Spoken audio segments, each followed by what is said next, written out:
উপন্যাস চিত্রাঙ্গনা লিখেছেন ইসরাত জাহান জিরিন। পর্ব সংখ্যা ১। মধ্যরাতে ঘুম থেকে উঠিয়ে অষ্টাদশী চিত্রের গায়ে লাল বেনারসি মরিয়ে দেওয়া হয়। স্বামীর বয়স ৫০ যার সঙ্গে বিয়ে ঠিক হয়েছে তিনি চিত্রার পরিচিত সহপাঠী রোকসানার পিতা। লোকের স্ত্রী মারা গেছেন আজ ২ সপ্তাহ হয়নি। চিত্রার অন্তরাত্মা ভয়ে কাঁপছে। হৃৎপিণ্ডে ধূপকানির শব্দ তাকে নিমিষেই কাবু করছে। কি করবে সে এখন? সে তো সোহাগ ভাইকে ভালোবাসে। তাকে ছাড়া অন্য কাউকে বিয়ে করার চিত্রের পক্ষে অসম্ভব। হাতের কাছে ফোন নেই। মামি তাকে একটু আগেও একগাল কথা শুনিয়ে জলদি শাড়ি পরতে বলে গেছেন। আচ্ছা, সোহাগ ভাইয়ের রুমে গিয়ে তাকে জানিয়ে আসলে কি এই বিপদ হতে লোকটা তাকে রক্ষা করবে? হ্যাঁ, রক্ষা না করে কোথায় আবার যাবে? শত হলেও তারই তো প্রেমিক সোহাগ ভাই। ভাবতে না ভাবতেই মামি হুড়মুড়িয়ে আবার রুমে আসেন, সঙ্গে তার বড় ছেলের বউ মারিয়াও। মুখ পড়ি, তুই এখনো বসে আসো? তোর আম্মারা এসে বুঝি তোরে তৈয়ার করবো? মর্জিয়া বেগম গর্জে উঠলেন। দয়া করে এমন করো না মামি। আমি ওই লোককে বিয়ে করতে পারবো না। আমি ওই লোককে বিয়ে করবো না। দয়া করো, ঘরের সব কাজ আমি আরো ভালো করে করব। তাও রহম করো মামি, রহম করো। চিত্রা মার্জিয়ার পা ধরে আর্তনাদ করে। তবে এহেন আর্তনাদ মার্জিয়ার হৃদয় ছুঁয়েছে বলে মনে হয় না। চিত্রাকে পাশ কাটিয়ে মারিয়ে শাড়িটা ছুঁড়ে মারে তার মুখের ওপর। তার ছেলে স্বরে বলে, নাটক করিয়া লাভ হইব না। আম্মা আপনি ওর ধরেন, আমি শাড়ি পরাই। ভাবি, ভাবি, আমি আপনার পায়ে পড়ি, আমার সঙ্গে এমন অন্যায় করবেন না। মারিয়া ধাক্কা মেরে নিজের পা সরিয়ে নেয়। আবারও বলে উঠল, হে সব অন্যায় খালি আমরা করি, আর তুমি তো ধোয়া তুলসী পাতা। ওই বাড়ির কাঁধে বৈশা আর কতকাল খাইবা? পরিবারটারে তো ধ্বংস করে ফেলাইছো। শিয়ানা মাইয়া হইয়া ঘর জুইরা থাপাইয়া বেড়াও। আমার জামাইটারেও তো বশ করবার পারো নাই, তাই এখন সোহাগের পেছনে লেলাইছো। তোমাগো মতো মাইয়া মানুষরা আমরা খুব ভালো করিয়া চেনা আছে। যার বাপ মায়ের ঠিক ঠিকানা নাই তার আবার কিসের হ্যাডাম? মারিয়ার নোংরা কথায় চিত্রার ভিতরটা জ্বলে পড়ে উঠল। সূত্র আসলে জানে না তার দুর্বল দিকটা কোথায়, তাই সে পিছে পিছে তার দুর্বল দিকে বারবার আঘাত করে। সে আর কতবার দুনিয়াকে বোঝাবে তার বাবা মা কোনো অপরাধী না, খারাপ না। মনে মনে সোহাগকে খুঁজছে চিত্রা, তার চিত্রা সৌদা হয়ে গেছে। সে কি তাকে বাঁচাতে আসবে না? সে কি কিছুই জানে না? তাকে কি কেউ কিছু জানায়নি? একবার, শুধু একবার সোহাগের কাছে যেতে চায় সে। ওই মানুষটা ছাড়া চিত্রার নিজের বৈধতা আর কাউকে দিতে পারবে না চিত্রা। এমন কিছু হওয়ার আগে মৃত্যুশ্রীও। কি আম্মা, কি হয়েছে? মিজান সাহেব তো বইসা আছে। ওরা তৈরি করছো? দরজার ওপাশ থেকে মার্জিয়ার বড় ছেলে মাহাদি হাঁক ছাড়লো। মার্জিয়া দরজা খানিকটা ফাঁক করে মাথা বের করে জবাব দিলেন, এই তো আরেকটু, ওরে আমি নিয়ে আসতেছি, তুই যা আব্বা। মাহাদি চলে গেল। মার্জিয়া এবার চিত্রের চুলের মুঠি শক্ত করে মুঠোয় পড়ে বললেন, হারামির বাচ্চা ওঠ। ওঠ কইলাম। বসার ঘরে ৫-৬ জন পুরুষ মানুষ বসে আছেন। তার মধ্যে মাহাদি, মিজান সাহেব, কাজী সাহেব সহ আরও কয়েকজন লোক। মিজান সাহেব ঠিক বিয়ে করতে এসেছে নাকি মাঝরাতে চিত্রাকে মোটা টাকায় কিনে বর্ডার পাচার করতে এসেছেন সেটা তিনি জানেন। এলাকার সবাই জানে নারী পাচারের সঙ্গেই তার কোনো না কোনো হাত আছে। তবে এখন অবধি কোনো প্রমাণ পাওয়া যায়নি। মিজানের লম্বা চৌড়া শরীর, কালো কুটকুটে গায়ের রং, লালচে পান খাওয়া দাঁত, হাসি বিশ্রী। হাসতে গেলে মুখ থেকে পানির পিক ছিটকে আসে। কই মাইয়া, কই মাহাদি? আস্তে আস্তে একটু দাঁড়ান। এখানে কি দাঁড়াইতে আসছি? সময় নাই হাতে। এই মায়ের বদলে কিন্তু মোটে টাকা দিছি, সেটা ভুলে যাইও না। মাহাদি একটু বিরক্ত নিয়ে চিত্রের রুমের দিকে তাকায়। হুট করে রুমের দরজা খুলে যায়। ভিতর থেকে বেরিয়ে আসে লাল শাড়ি পরা একটা মেয়ে, মাথায় ঘোমটা। মারিয়া শক্ত করে চিত্রের বাহু ধরে আছে। চিত্রার ফর্সা মুখখানা কাঁদতে কাঁদতে লাল হয়ে ফুলে উঠেছে। এখনো চোখ দিয়ে জল গড়িয়ে পড়ছে। চিত্রা একবারটি চোখ তুলে দেখার চেষ্টা করলো তার সোহাগ কোথায়, কেন সে এখানে নেই। বুক মুচড়ে আসছে তার। চিত্রাকে বসানো হলো সোফায়। মামা কোথায়? দু চোখে একটিবার মামাকে খোঁজার চেষ্টা করলো। সে কি তার চিত্রাকে রক্ষা করবে না? কিন্তু কেমন করেই বা রক্ষা করবে? মামা যে নড়াচড়া কে শুরু করে কথা বলার শক্তি হারিয়ে বিছানায় পড়ে আছে। চিত্রার কষ্ট তার বাবার নজর হয়তো ঠিকই কাড়ে।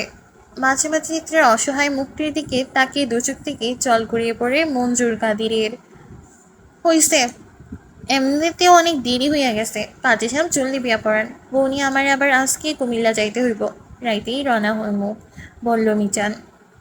মিজানের কাঁধে হাত থেকে পাশ থেকে আরেকজন লোক বাঁকা হেসে বলল, কি বিয়া? বিয়া করেই কুমিল্লা কেন যাইবা? বাসু করবা না নাকি? আগের মতন এখন আর জোর নাই? হো হো করে লোকটি হেসে ওঠেন। পাশে বসে থাকা বাকিরাও হাসেন, যেন একটু আগে খুব গর্ব হওয়ার মতো কথা হয়েছে এখানে।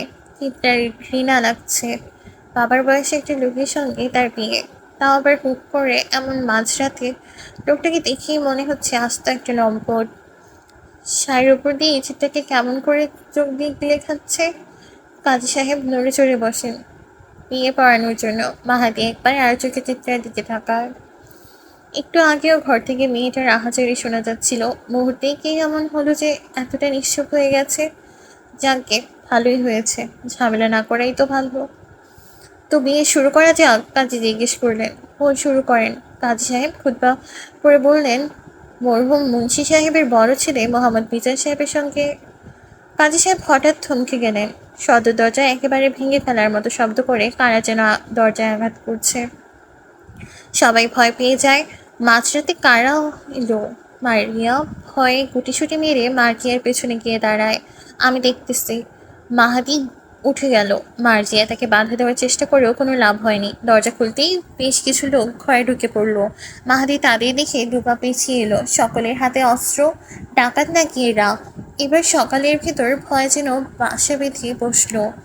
হঠাৎ ছেলেগুলোর পেছন থেকে সোটা মেঘ সুপুরুষে দিয়ে এলো, স্যুট প্যান্ট পরিহিত। মিজান সাহেব লোকটাকে দেখে কেন জানি আটকে উঠলো, সোফা থেকে এক ঝটকায় উঠে দাঁড়ালো। চিত্রা এখনো বুঝতে পারছে না এখানে কি হচ্ছে, তবে নতুন কোনো বিপদের যে উদয় হয়েছে তা খুব ভালো করেই বুঝতে পারছে সে। ছেলেগুলো সোফা থেকে সবাইকে সরিয়ে দিয়ে ভালো করে তা মুছে দিল। লোকটা এসে সোফায় বসে পায়ে পা তুলল। ছেলেগুলোর মধ্যকার একজন এগিয়ে এসে লোকটির শরীর থেকে স্যুট খুলে হাতে নিল। ফারাজের পাশেই দাঁড়ালো সে। লোকটি ভাবলেশীনভাবে টেবিলের উপর রাখা মিষ্টির প্লেট থেকে একটা মিষ্টি মুখে দিয়ে জিজ্ঞেস করলো, তো মিজান সাহেব, জোয়ান মেয়েদের যদি আপনার মতো চাচারাই বিয়ে করে ঘরে নিয়ে যায়, তবে আমার মতো ভাতিজাদের কি হবে? মিজান সাহেব ভয়ে কাঁপছেন, কারণ তার সামনে যে স্বয়ং ফারাজ এলাহি বসে আছেন, চেয়ারম্যানের ছোট ছেলে। তবে সে দেশে ফিরল কখন? আর এখানে তার কাজ কি? জবাব দিচ্ছে না যে। ফারাজের কণ্ঠস্বর গম্ভীর। আপনি এখানে? কাঁপা গলায় প্রশ্ন করলো মিজান। আমাকে প্রশ্ন করছেন? চোখ তুলল ফারাজ। না মানে, কাজী সাহেব বিয়েটা জলদি পড়ান, বিয়েই তো খেতে এসেছে। মিজান সাহেবের মুখে খানিকটা হাসি ফুটল। তবে মিজান সাহেবের বিয়ে নয়, আমারটা। কাজী সাহেব দেনমোহরটা বেঁধে তাহলে বিয়ে পড়ানো শুরু করেন। মিজান সাহেবের মুখটা ছোট হয়ে এলো। সব তার মাথার উপর দিয়ে যাচ্ছে। বাড়ির বাকিদের অবস্থা একই, তবে কারোর সাহস হচ্ছে না লোকটার বিরুদ্ধে হুঙ্কার তুলতে। মাহাদি ইতিমধ্যে চিনতে পেরেছে কে ফারাজ এলাহি, তাই সে আগেই চুপ হয়ে গেছে। যেখানে মিজান সাহেবের মতো লোকটির খুঁটি নড়বড়ে হয়ে গিয়েছে, সেখানে তারা কোন খেতের সবজি। ফারাজ তোফায় গায়ে নিয়ে বসে ভয়ার্থ চিত্রার দিকে তাকিয়ে বাঁকা হাসলো, বলল, জলদি করুন কাজী সাহেব, ভোর হওয়ার আগে তো আমার আবার বাসরটাও সারতে হবে। বিয়ে তো শেষ, এবার আমার বউকে আমি বাড়ি নিয়ে গেলাম। বুঝতেই তো পারছেন এই মাঝরাতে সন্ধ্যা আমার বিয়েটা হয়েছে, এখনো বাসরটা বাকি, সেটাও তো সারতে হবে। সবাই হাঁ হয়ে ফারাজের দিকে তাকিয়ে আছে। সকলের মনে হচ্ছে মাঝ তাদের বাড়ির উপর দিয়ে কোনো বড় সড়ো ঝড় চলে গেছে, অথচ তারা আজকেও কিচ্ছুটি করতে পারছে না। আর চিত্রা তো মোমের তৈরি পুতুলের মতো নির্বাক হয়ে পড়ে আছে, যে না সে আসছে আর তাকে গুলিয়ে দিয়ে যাচ্ছে। সে না পারছে কিছু সহ্য করতে, আর না পারছে চিৎকার করে বলতে, আমি মানুষ, আমারও দুঃখ আছে, আমারও যন্ত্রণা হয়। দুনিয়া যে কার উপর খানিকটা ভরসা করবে তার জানা নেই। মামি সহ গোটা পরিবারটা একটু আগেই তাকে বিক্রি করে দিচ্ছিল। দিনের বেলায় মেয়ে নিয়ে কুমিল্লা গেলে ঝামেলা হতে পারে দেখে মিজান মাঝরাত করে কাজ সারতে এসেছিল। কুমিল্লায় নিয়ে মিজান হয়তো চিত্রাকে কিছুদিন নিজের কাছে রাখতো, তারপর তাকেও চোরাপথে দুবাই কিংবা অন্য দেশে পাচার করে দিত। তবে এখানে বসে থাকা কেউ একবারও জানতে চাইল না অসহায় চিত্রা কেন বাপের বয়সী লোকের সঙ্গে বিয়েতে রাজি হয়েছিল। একটি বারও কেউ জিজ্ঞেস অব্দি করলো না। চিত্রার হুট করে মামার কথা মনে পড়ে যায়। মানুষটা একদিন তাকে বাঁচাতে গিয়ে গাড়ি অ্যাক্সিডেন্ট করেন।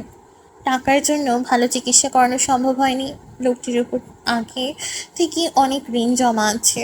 এখন যদি মামার জন্য নিজের সুচিত্রা বিসর্জন করতে না পারে, তবে তো সম্পর্কের সঙ্গে বেইমানি করা হবে। মামার চিকিৎসার টাকার কথা ভেবেই তো বিয়েতে রাজি হয়েছিল চিত্রা, কিন্তু মাস থেকে আরেকটা ঢেউ এসে সব কিছু নিজের আধিপত্যে ধ্বংস করে চলে গেল। তবে লোকটার চোখে কোনো করুণা আছে কিনা চিত্রার জানা নেই। আপাতত সে জানে এই লোকটা তার সব, তার অভিভাবক, তার বৈধ পুরুষ। তবে 3 অক্ষরের কবুলের সম্পর্ক হলেও ভালোবাসা তো হয়ে যায় না। নিজের প্রতি ঘৃণা হচ্ছে চিত্রার। সোহাগের সঙ্গে তো অন্যায় করে ফেলেছে সে। সোহাগ যদি জানতে পারে তার চিত্রা আজ তার কথা না ভেবেই এত বড় সিদ্ধান্ত নিয়েছে, তখন কি হবে? চিত্রা জানে তার উল্টে যাওয়া জীবন আর ঠিক হওয়ার নয়। এমন কপাল নিয়ে কেউ জন্মায়? মানুষ এত অভাগা হয়? চিত্রার চোখের কোণে জল। বাড়িতে সোহাগ নেই। চিত্রা জানা নেই সে কোথায় আছে। বাসাতেই ছিল সে, কিন্তু এখন আর নেই। থাকলে কি চিত্রার এমন পরিস্থিতি পড়েও বেরিয়ে আসতো না? গাড়িতে ওঠার আগে মামাকে শেষবারের মতো দেখতে চেয়েছিল চিত্রা, তবে ফারাজ আলাহি দেখতে দেয়নি। তার হাতে নাকি সময় নেই। অন্ধকার রাতে হাজারো স্মৃতি মোড়ানো বাড়িটাকে একবার নয়ন ভরে দেখল সে।